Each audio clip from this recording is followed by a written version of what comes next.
Antum nangis nih karena getaran zikir, nafas pertama, air pertama ikhlas, masuklah setan. Apa kata setan? Ente emang hatinya lembut bisa nangis. Coba yang lihat yang lain gak ada yang nangis, ente doang yang nangis. Ente emang wali. Merasalah dia, saya doang nih yang ahli marifat di sini. Masuk setan udah.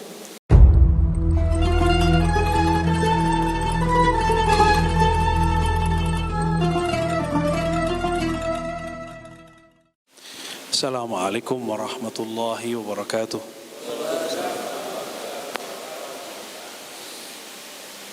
Alhamdulillahilladzi a'azza al-muslimina bidzikrillah wa ja'alahu aslihatan lahum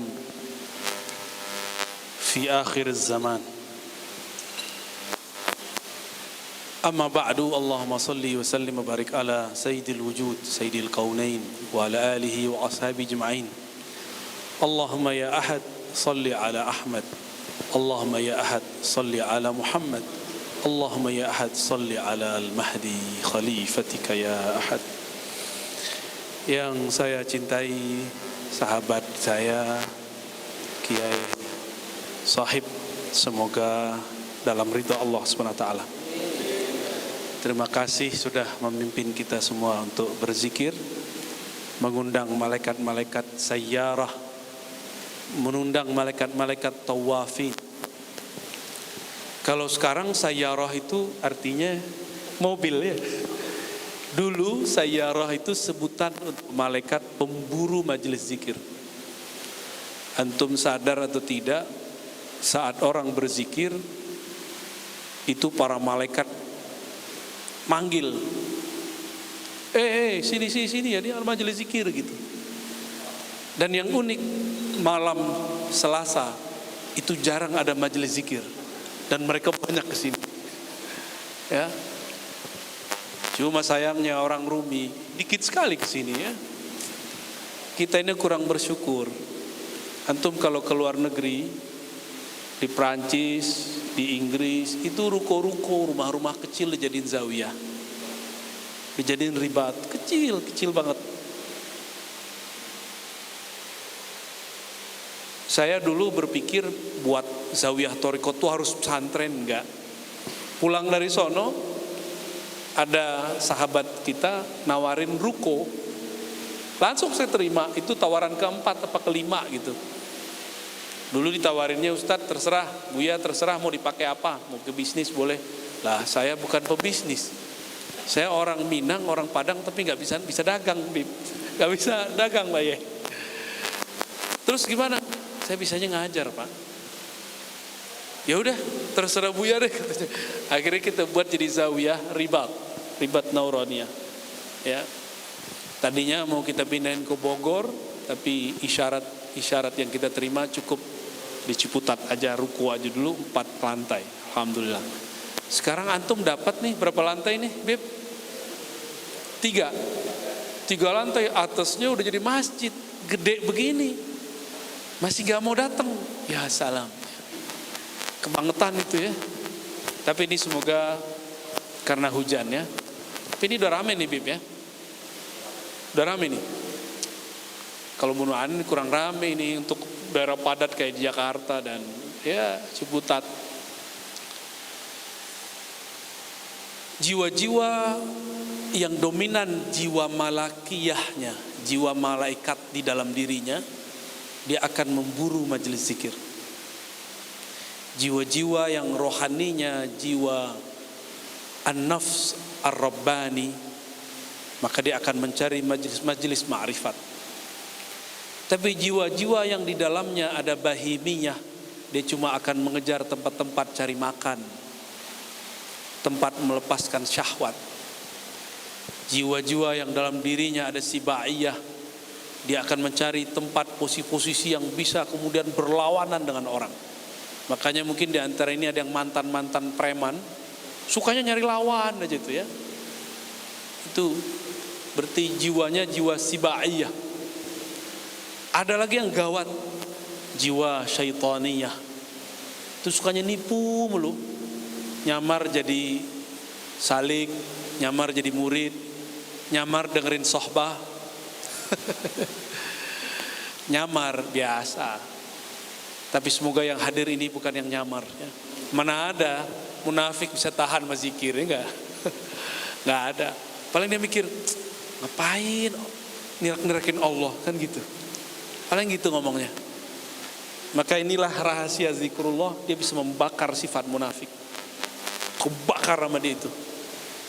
Tapi setelah terbakar, ada efek di badan. Harus diadamkan dengan sholawat. Itulah rahasianya kenapa ba'da khatam, ba'da zikir jama'i, itu ada sholawat.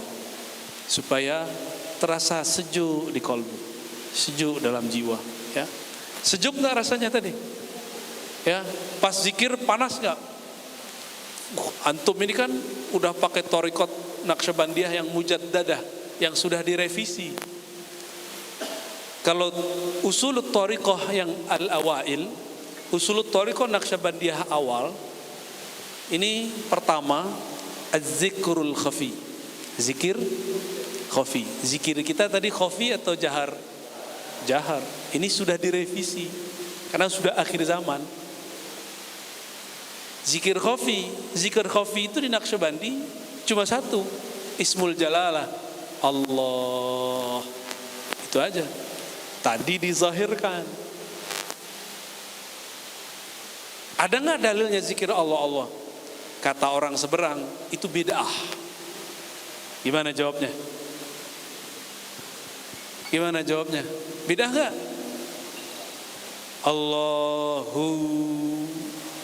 Allah haqqa gitu.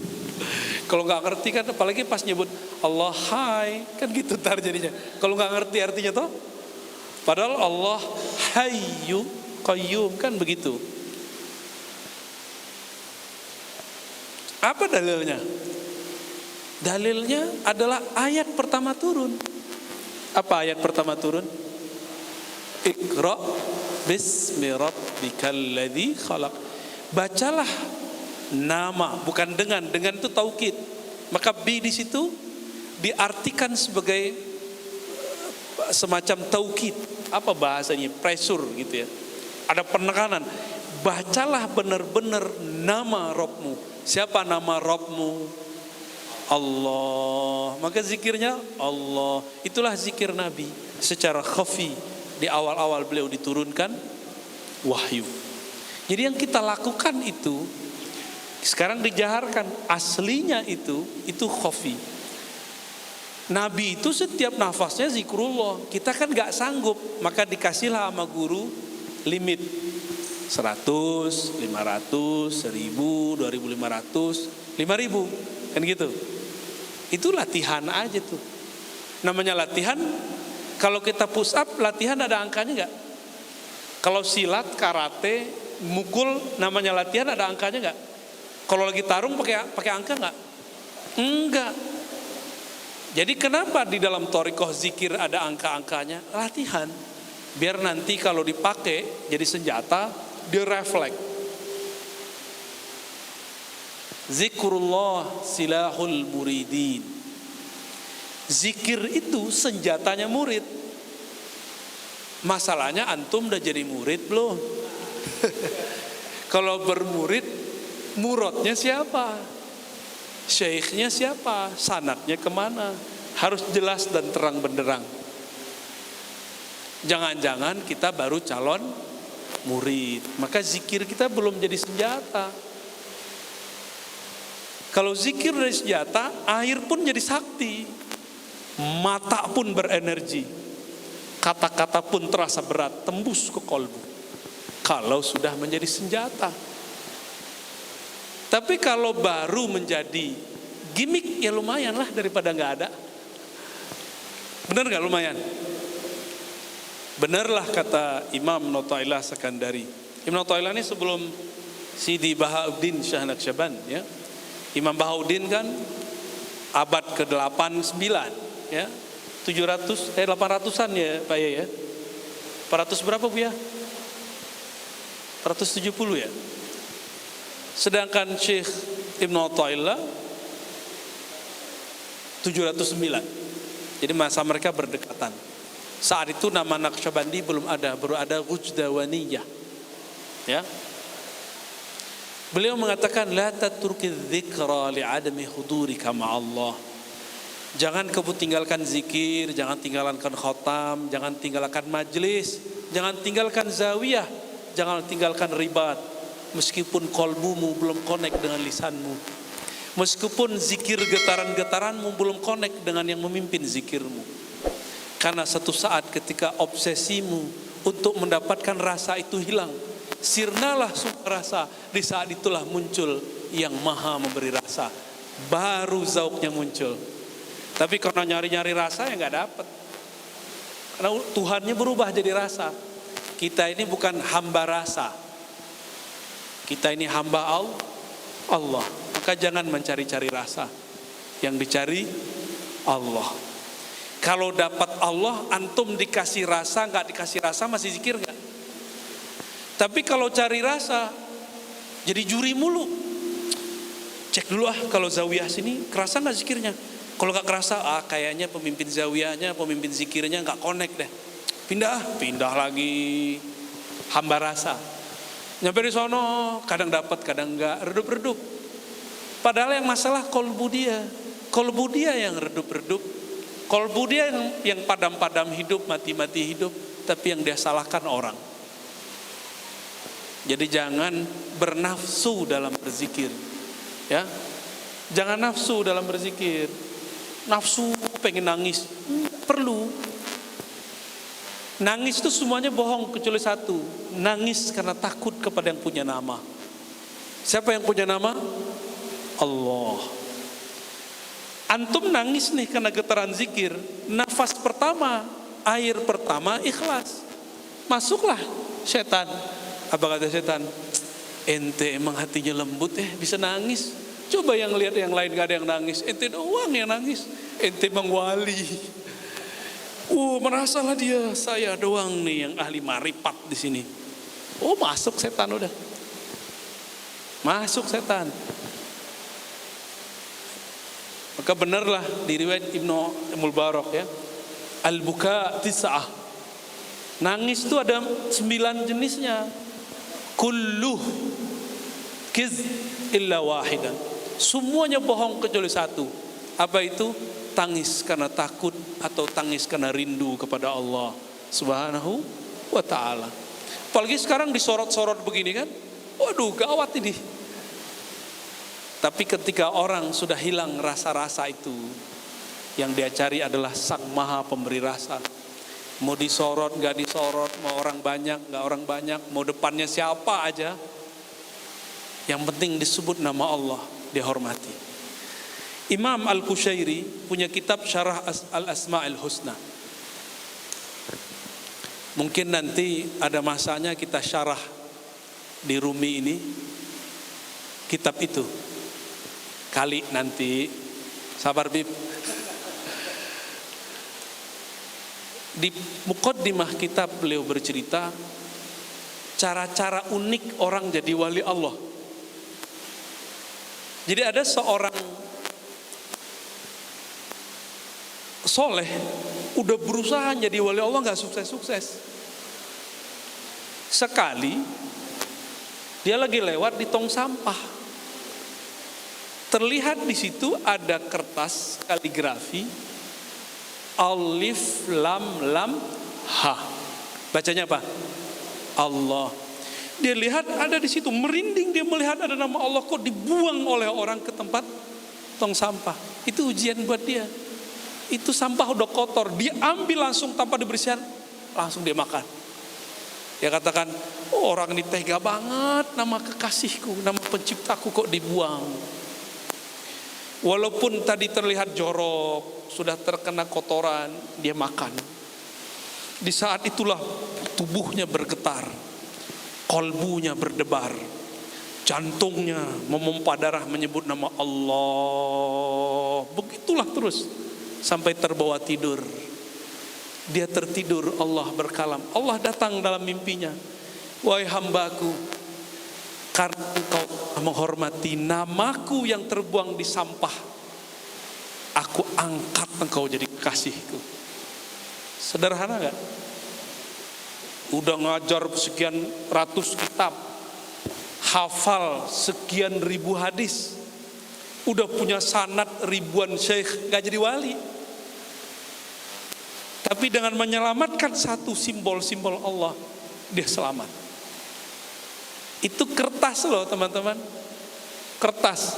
Sekarang nama itu diukir di kolbu para rasul, diukir di kolbu para anbiya, mereka wafat, terukir di kolbu para wali, para syekh, para mursyid, para murid, para salik. Antum mau membiarkan mereka terhina? Inilah yang disebut kekasih Allah. Apa kata Allah? Man adali waliyan faqad azantuhu bil harb. Siapa yang menyakiti orang yang di kolbunya tertulis namaku. Siapa yang menyakiti, menyinggung orang yang di dalam jiwanya terpatri sifat-sifatku. Siapa yang menyakiti orang yang ruhnya musyahadah kepadaku, azantuhu bil harb. Aku nyatakan perang lahir batin kepadanya. Siap-siap. Jadi gak usah khawatir antum ahli zikir dicaci maki orang, dibully orang. Backup kita bukan siapa-siapa, Allah. Itulah makna ayat Allahu waliyul ladzina amanu. Allah lah wali. Allah itu wali juga. Cakep gak tuh? Allah itu wali, Pak. Wali siapa? Wali orang beriman. Siapa saja yang Allah pilih di antara orang beriman itu mendapatkan nur walayahnya, mereka lah yang disebut aulia. Jadi aulia itu harus ada mudhofun ilaihnya. Inna aulia Allah. Jangan berhenti di kata wali.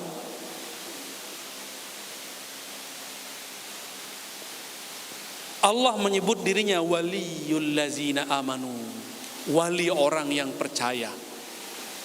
Sedangkan orang yang percaya ini disebut oleh Allah aulia Allah. Jadi hati-hati sama orang yang di kolbunya ada nama Allah. Jangan sakiti, jangan singgung, bikin dia senang, hormati dia. Mereka sensitif sekali. Kenapa? Jangan-jangan antum jadi wali Allah karena dia ridho. Kertas aja, kertas benda mati gak? Tinta itu mati gak? Tapi ketika diukir, si pengukirnya ternyata orang yang juga wali Allah. Jadi sehebat apapun orang, sebagus apapun tulisan, itu maksudnya, jika tulisan itu diukir, gores oleh orang yang kalbunya connect kepada Allah, itu tulisan tuh hidup. Ada spirit masuk ke dalamnya. Apalagi orang yang di kalbunya selalu ada nama Allah. Itulah alasannya kenapa kita takzim kepada para mursyid, pada para khalifah, khalifatul muridin ya, para wali-wali Allah. Itu sebenarnya. Ya, karena di kalbunya ada nama Allah. Antum coba lihat hadis Imam Tirmizi, Al-Baihaqi, Tabarani, hadisnya sahih. Nanti di akhirat ada seseorang maksiatnya sebanyak maksiat orang di alam semesta. Apa aja dosa dia kerjain. Kebayang antum, apa aja dosa dia kerjain. Saya yakin tuh orang akhir zaman tuh, orang zaman sekarang tuh. Karena semua dosa dari zaman Nabi Adam sampai zaman Nabi Isa ada sekarang. Benar gak? Ada semua. Dan itu bisa diakses lewat handphone semua. Awalnya handphone dulu. Semuanya ada. Dosa Nabi Lut, bukan dosanya Nabi Lut, dosa umat Nabi Lut ada gak sekarang? Banyak. Dosa Bani Israel ada gak sekarang? Lengkap semua. Makanya jadi waliullah sekarang bisa cepet. Tapi jadi wali setan cepet juga. Sama-sama cepetnya. Cepet sekali. Kalau sekarang orang-orang bisa dia mengendalikan itu semua, dia bisa tembus jalan pintas kepada Allah Subhanahu wa ta'ala. Di akhir zaman inilah semua maksiat ada, berarti semua taat ada nggak? Jika semua kegelapan ada sekarang, berarti semua ilmu dari awal Nabi Adam sampai sekarang ada nggak?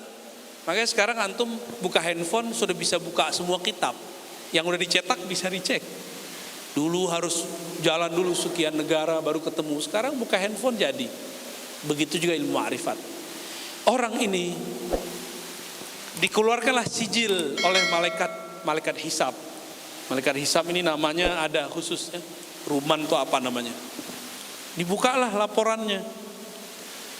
Dibuka nggak habis-habis. Udah sepanjang mata memandang, dosanya belum selesai juga dihitung. Kayak print out. Jam sekian kamu dosa ini, jam sekian kamu dosa ini, jam sekian kamu dosa ini. Gimana tuh antum? Jam sekian kamu dosa ini ya? Dia bilang, iya terus. Iya, kamu dulu begini ya? Iya, kamu dulu zina, iya, kamu dulu korupsi, iya, kamu dulu bunuh orang, iya, kamu dulu nipu orang. Semua dosa ada sama dia. Tapi ada satu yang enggak sama dia, syirik. Dilihat-lihat kok enggak ada rasa syirik ya? Ternyata di kolbunya ada sesuatu. Tapi malaikat hisab, malaikat mizan bilang, payah ini orang. Ini benar-benar musuh Allah nih. Kata malaikat. Jadi malaikat yang kasyaf itu enggak bisa tembus ke dalam isi batin dia. Maka datanglah malaikat azab, malaikat neraka untuk menjemput dia. Diseretlah. Di saat dia diseret, turun kalam Allah. Apa kata Allah? Ini dia, aku yang langsung hisab. Yuhasibukumullah. Allah yang langsung hisab. Apa kata Allah? Malaikat, kamu meninggalkan satu yang belum ditimbang, satu yang belum diprint. Bingung malaikat semua. Apa ya Rob?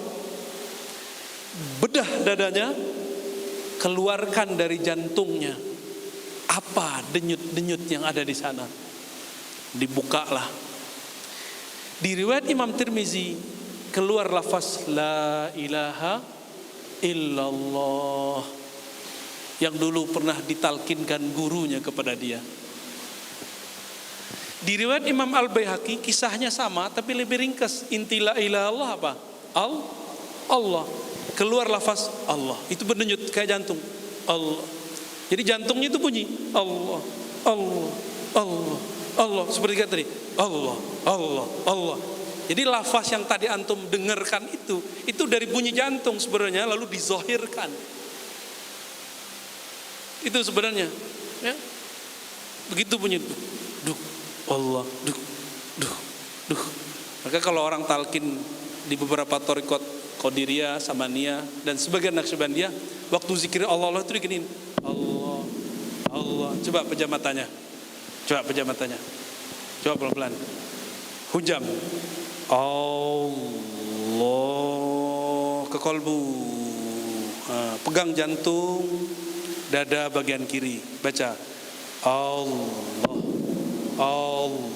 Dihunjam. Kayak tampar kolbunya. Allah.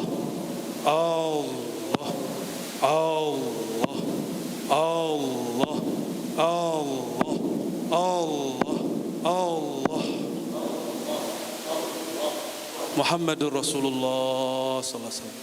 Ada getaran enggak? Itu getaran enggak akan pernah keluar lagi. Al-Fatihah. Bismillah.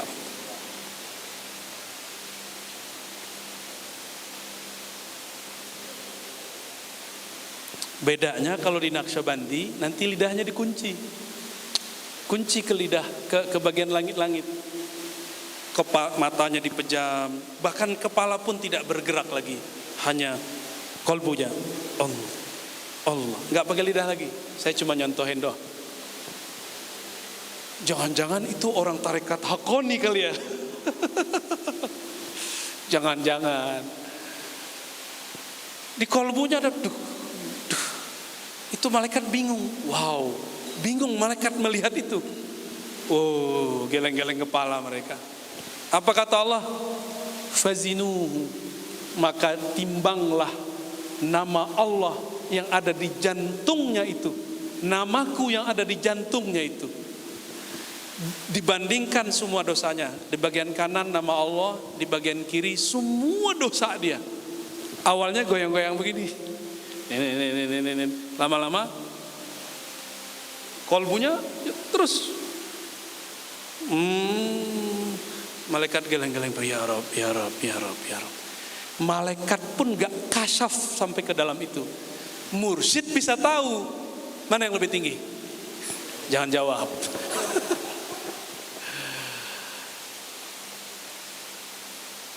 Inilah zikir yang sekarang dibid'ahkan orang itu, ternyata penyelamat orang ini.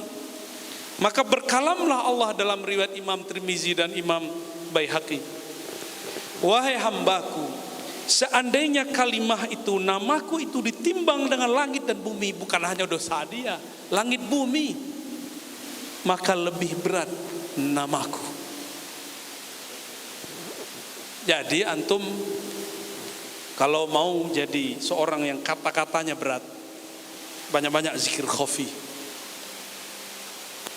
Jika ingin pekerjaannya berkualitas, kata-katanya bermakna, pikirannya tajam, hantam di situ. Saya ini dulu orang bodoh banget. Sekarang tetap bodoh sih ya. Dulu nggak mau sekolah dan paling benci belajar. Setelah suluk 40 hari mengamalkan Allah gak berhenti dari hari pertama sampai hari terakhir, kecuali di saat-saat yang kita tidak sanggup untuk mengingatnya dan Allah menutupinya. Itu setelah 40 hari tidak ada lagi pelajaran mata kuliah yang berat dalam pikiran saya. Yang lebih berat hanya Allah. Langit bumi itu pekerjaan, mata kuliah, mata pelajaran, bahkan matematika, kimia, fisika, filsafat kata orang berat. Kitab Ibn Arabi kata orang berat. Ini nama Allah. Ditimbang, kalah semua. Itulah, ini bagi yang mahasiswa ini kan ada anak matan nih. Kenapa antum susah nggak belajar? Kenapa antum nggak bisa faham satu objek keilmuan? Karena di kolbunya tidak ada kalam yang berat. Akhirnya kalah oleh kitabnya, kalah oleh materinya. Itu sebenarnya ya. Gimana, udah ya? Tuh. Maka teman-teman, mulailah ba'da sholat, diam sejenak, baca nama Allah kayak tadi. Ya. Baca kayak tadi ya. Bisa gak? Tapi gak perlu pakai gini-gini lagi. Ntar dibilang bid'ah, orang ini kan cuma latihan doang. Supaya seirama jantung dengan lisan, dikasih tuk gitu ya. Sebenarnya kan gak perlu. Kalau dulu di Jabal Abi Kubais, di Zawiyah Naqsyabandiyah, di Jabal Abi Kubais, pakai tasbih yang gede. Jadi syekhnya sengaja, kan lingkaran tuh, tak tak tak, kayak ini sama ini itu, tak tak tak. Di Turki masih ada begitu, di Syam masih ada begitu, di Aleppo masih ada begitu. Sekarang kita pakai tasbih kecil yang kayak punya Yai Sohib aja udah dibilang bid'ah. Gimana pakai begitu, ntar dibilang Buddhis lagi kan. Tak, tak. Maka kita hindari pakai itu dulu sekarang. Ntar ada masanya kita pakai lagi, ya enggak? Udah kali ya. Udah cukup lah. Maka teman-teman, tidak adalah zikir yang disusun oleh para masyayikh kita kecuali di situ ada rasa, ada sir, ada izin dari Allah, ada asrar-asrar yang Allah titipkan. Beda zikir, beda sir. Maka ikuti saja. Waktu datang kita ke suatu majelis, tanggalkan pakaian-pakaian thariqat kita yang lain. Anggap ini Riyadul Jannah, taman-taman surga. Antum pasti langsung menikmati zikirnya. Tapi kalau bawa, gue punya thariqat lain nih, nggak bisa menikmati. Thariqat kan cuma beda jalan aja. Kebetulan sekarang lagi busnya bus Naqsyabandiyah Haqqaniyah. Besok ketemu Qadiriyah, ikuti aja. Ikuti aja.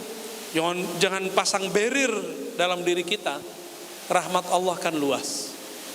Jangan sempitkan rahmat Allah dengan jalan-jalan yang kecil. Ya. Tadi saya menyebutkan usul thariqah Naqsyabandiyah baru satu kan, az-zikrul khafi. Nanti kalau ada waktu lain lagi kita lanjutkan. Pokok tarikat Naqsyabandiyah kedua itu apa? Ya. Insya Allah next time, lain waktu kita tambahkan. Insya Allah. Cukup, Bib? Naktafi bilhamdulillahi rabbil alamin. Wa sallallahu ala sayyidil wujud, sayyidil kaunaini, sayyidina Ahmad, sayyidina Muhammad, sayyidina al-Mahdi, wa ala alihi wa ashabihi ajma'in. Walhamdulillah rabbil alamin. Assalamualaikum warahmatullahi wabarakatuh.